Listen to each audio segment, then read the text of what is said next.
Hi, everyone. Good afternoon. My name is Tessa Bentulin for News Channel 13, and this is our 2 p.m. update on 13 Now on YouTube. I want to go ahead and start. News Channel 13 is talking about Black Restaurant Week. We're highlighting some restaurants in the area. I want to start with Stella Porter. You went to a restaurant today, and I saw some of the video that your photog, Josh Morrell, put together for this newscast, and it looks really good.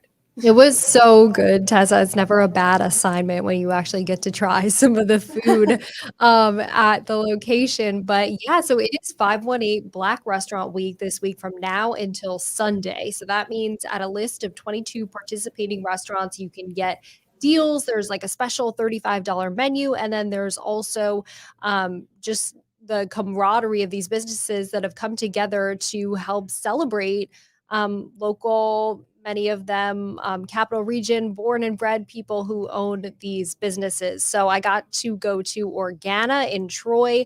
They do like healthy juice bar, healthy food, plant-based, vegan food. So we got to try some of that. And then also got to hear just about how this is the first ever time that Albany's council has recognized Black Restaurant Week. And then it has spread to Schenectady, Troy, Cohoes, lots of spots in Albany. So we have that link for you on WNYT.com under our links tab in our menu. And that's where you can find the full list of restaurants that are participating. Oh, perfect. And then when you went there, it looked like there was a good crowd. I know you went probably around lunchtime, which is a perfect time to go there.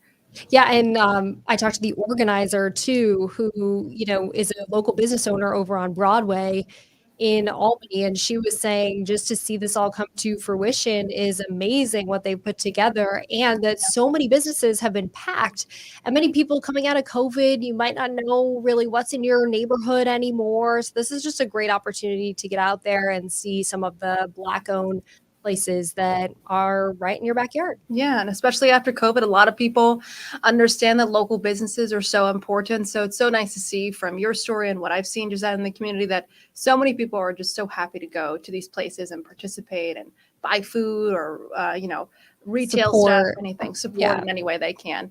All right, Stella, well, thank you for joining us, and we'll have your story for our shows starting live at 4. Thanks, Nessa. All right. All right, next up, good news. It's finally the official first day of summer. I've been waiting for this all year long. The winter has come and gone. So has spring. I want to bring in Paul Caiano. So we were talking in the morning meeting with Christina Talamo that summer officially started, was it at 10:58? That's what Christina says. That's what the truth is. We have 10:58. There's some places that say 10:57, but that's splitting here. So we'll go with, how about just before 11 this morning, we welcomed in summer across the globe, really, when it comes down to it. The northern hemisphere especially, right? Winter's southern hemisphere.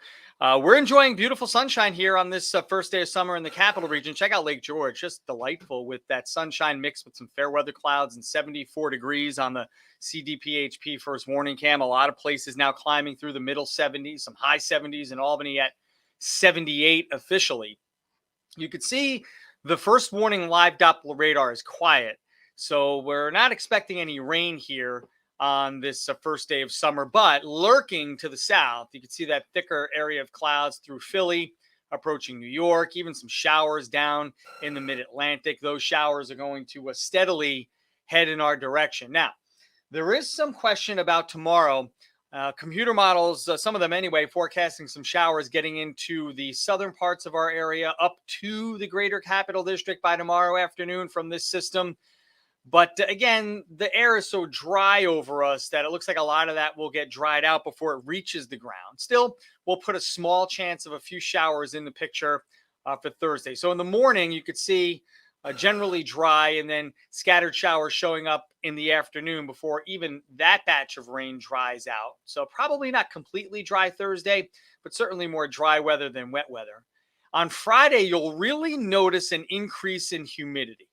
This is going to make it feel a lot more like summer around here, despite a lack of sunshine.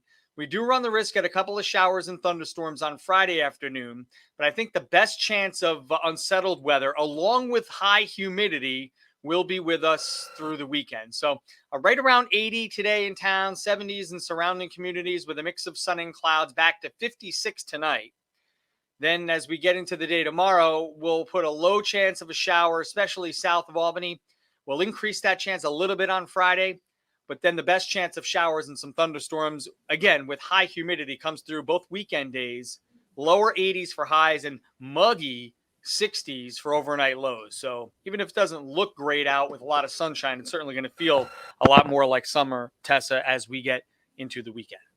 So I guess a lot of the girls, including me, are going to have to really pack the hairspray on, especially this weekend. But as for the rain, oh my goodness, I see a lot of rain on that 7-day planner. So what are the best times? I know we still got a couple days, so it can change. What is the best times for people to go out this weekend? I mean, the first thing is that I think we're going to get some rain both days. But if I had to pick a day right now that there's a better chance of drier weather, that would be on Sunday. But as you mentioned, still just Wednesday. So that's still subject to change to a certain degree. And as we get closer, we're going to iron this whole thing out and tell you when the best times will be for a lot of folks making plans. I mean, why not? It's the first full weekend of summer. I get out there. Yeah, exactly.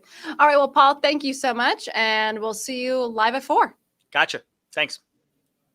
All right, and that was our first warning forecast with the Chief Meteorologist Paul Caiano about the summer weather, some rain coming in. We'll have more on that in our newscast. I want to get to one more story that we broke on Monday.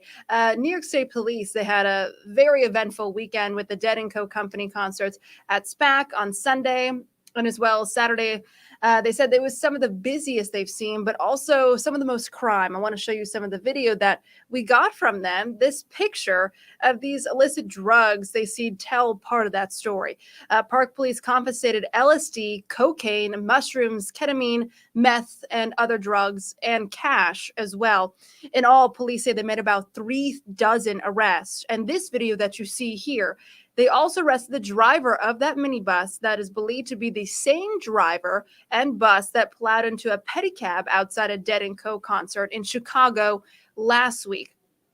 Park police were involved in the arrest of the Boston Spa man, accused of stomping and smashing the windshields and windows of more than a dozen concertgoers' cars. You know, we got a lot of calls for this, and then we went out there and we saw it for ourselves. And the pictures, again, they tell the stories of what happened over the weekend, not just the concert. All right, and that does it for us here on 13 Now. It is now 2:10.